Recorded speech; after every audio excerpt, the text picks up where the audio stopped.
নিশ্চয়ই আপনারা দেখতে পাচ্ছেন, এই দেখুন বিজেপির সিম্বল।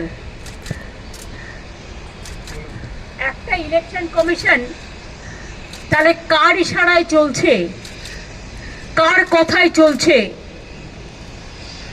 নন্দীগ্রামের বিডিও চলে আসছে ভবানীপুরে, কারণ গদ্দারের নিজের লোক বলে ৭৩ জন রিটার্নিং অফিসারকে কালকে চেঞ্জ করা হয়েছে।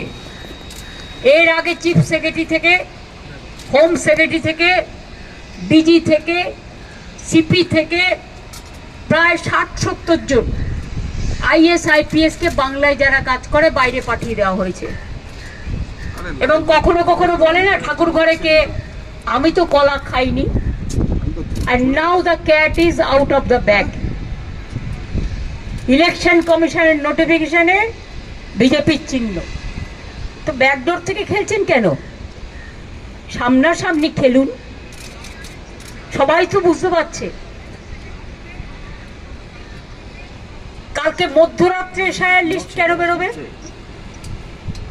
এখনো পর্যন্ত পাবলিক জানে না। এখনো লিস্ট বুথে টানানো হয়নি, ব্লকে টানানো হয়নি, জেলায় টানানো হয়নি। কালকেও দুজন আত্মহত্যা করেছে, তার আগেও দুজন আত্মহত্যা করেছে, প্রায় ২২০ জন মানুষের মধ্যে মারা গেল। এত ভয়টা কিসের? আর যেটুকু নাম উঠেছে সেটাও মনে রাখবেন, আমার কোর্টে কেস করার জন্য। স্বচ্ছতা থাকলে এতদিন লাগে একটা, জাজেরা তো অনেক দিন আগেই করে দিয়েছে। তাহলে আপনারা কেন আরো ৬ দিন টাইম নিলেন, ৭ দিন টাইম নিলেন? আরো কি কি বাদ দিয়েছেন? একতরফা কি কোনো পলিটিক্যাল পার্টির নাম ঢুকিয়েছেন? সেটা পুরো লিস্ট বেরোলে তবেই বুঝতে পারবো। আমরা দাবি করছি